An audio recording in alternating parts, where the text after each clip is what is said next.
प्यारे छात्र छात्राओं, हम लोग जानते हैं कि बीच बीच में हम विभिन्न प्रकार के फल मूल खाया करते हैं। जैसे ठीक, अपेल यानी सेव, आम, ऐसे हुआ ना, ठीक, सेव, आम, संतरा, तरबूज इत्यादि इत्यादि।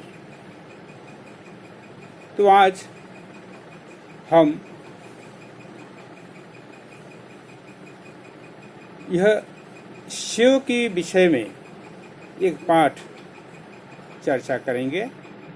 हिंदी पल्लव पाठ्य पुस्तक के पाठ नंबर 2 में कश्मीरी सेव नामक एक पाठ हम आज चर्चा करेंगे। एक कश्मीरी सेव नामक पाठ के लेखक हैं हिंदी साहित्य जगत के प्रसिद्ध साहित्यकार, उपन्यासकार, कहानीकार मुंशी प्रेमचंद जी। मुंशी प्रेमचंद जी खुद एक दिन शाम चौराहे की ओर टहलने निकलते हैं। चौराहे के सामने कांचे फलों के दुकान लगे हुए थे, जिसमें विभिन्न प्रकार के फल में विशेषकर अच्छे रंगदार गुलाबी सेव सजे हुए थे। लेखक का ध्यान कुछ उस तरफ आकर्षित हुआ। जब दुकान के पास पहुंचे तब लेखक प्रेमचंद जी को सेव के दुकानदार ने बाबूजी कहकर नमस्कार किया और बोला, बाबूजी, बड़े मजेदार के सेव आए हैं, खास कश्मीर के हैं, आप ले जाए, खाकर तबीयत आपकी खुश हो जाएगी। इतने में हमारे लेखक प्रेमचंद जी ने अपने रुमाल निकालकर दुकानदार को देते हैं और कहते हैं, चुन चुन कर सेव तोलो। दुकानदार ने तराजू उठाता है, काम करने वाले लड़कों को चुन चुन कर अच्छे सेव लाने बोलता है। 4 सेव तोलता है। लेखक कहते हैं, आधे सेर दे दो। आधे सेर के हिसाब से 4 सेव तोलने में आता है और लिफाफे में उन्हें रखा और रुमाल में बांधकर लेखक के हाथ में देता है। लेखक उसके बदले में दुकानदार को 4 आने पैसा देते हैं और लेखक प्रेमचंद जी वापस घर लौट आते हैं। फल खाने का समय प्रातःकाल उचित माना जाता है। सुबह लेखक मुंह हाथ धोकर नाश्ता करने निकलते हैं। तब सेव का लिफाफा ले आकर खोलते हैं और सेव बारीकी से निकालकर धोकर उसका छिलका निकालते हैं। छिलका निकालकर पहला सेव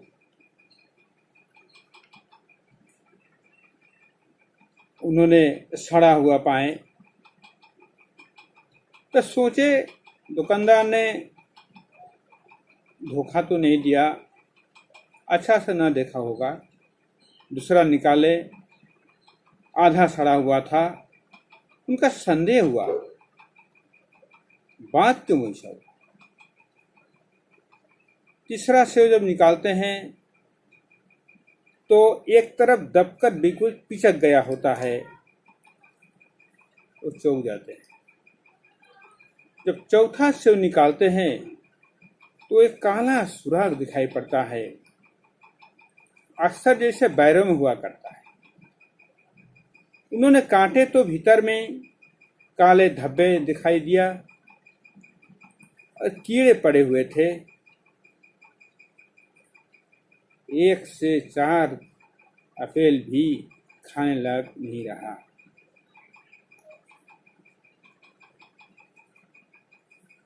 उनके मन में 4 आने पैसे का गम तो इतना नहीं आया, परंतु उनके मन में विभिन्न प्रकार के विचार आते रहे। उन्होंने सोचे, हमारे समाज में वर्तमान विश्वास और चरित्र का बहुत पतन हो चुका है, लोग बहुत नीचे गिर चुके हैं। दुकानदार ने ऐसा धोखेबाजी किया, ऐसा झूठा व्यवहार किया, वो मन से घायल हुए और सोचने लगे, जे बात न समझकर उसके बहकाव में आकर लेखक खुद अपना रुमाल निकाल देते हैं, उसमें उसको सुविधा मिल जाता है ठगाने के लिए। तो लेखक सोचते हैं, समाज में आदमी बेईमानी तभी करता है जब उसको सुविधा मिल जाए, उसको सहयोग मिले। और पढ़े लिखे लोग जब सहयोग देते हैं तो समाज में चरित्र का पतन और धोखेबाज ठगाना ज़्यादा बढ़ जाता है। उनके मन में ऐसे विचार आए। आज उन्होंने खुद बेईमानी में कुछ सहयोग दे चुके हैं, उनका भूल महसूस हुआ और वो चिंता करने लगते हैं कि हमारे समाज में हमें सचेतन होना जरूरी है, जगे रहना जरूरी है।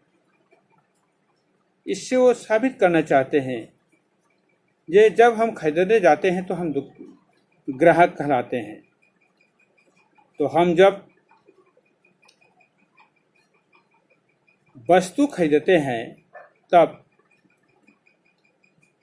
जैसे फल सब्जियों को खरीदते समय यह देख लेना जरूरी है कि यह ताज़े है या नहीं है, स्थानीय है या बाहर से लाया गया है, सड़े हुए हो न हो, और दुकानदार सही तोल रहा है अथवा नहीं तोल रहा है।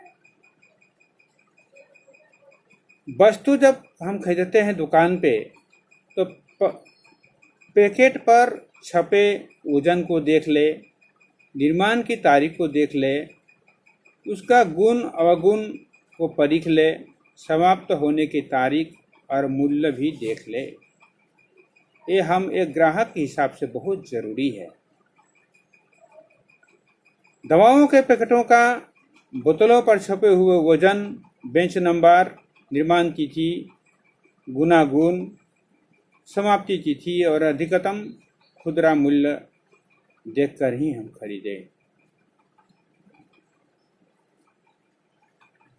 वस्तुओं के पैकेट पर छपे वजन, निर्माण की तारीख, उसके समाप्त तारीख, ये देखना जरूरी है। जैसे कुछ हम वस्तु संख्या के हिसाब से खरीदते हैं, अतः ऐसी वस्तुएं खरीदते समय भी उनकी सही संख्या गिनकर ही हम ले।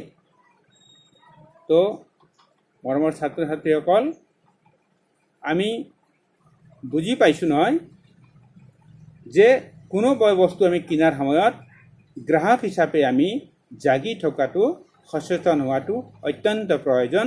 নহ'লে আমি ঠগ খাম, অবিশ্বাসত পৰিম আৰু আমি দুখী হ'ম, আমাৰ লোকচান হ'ব।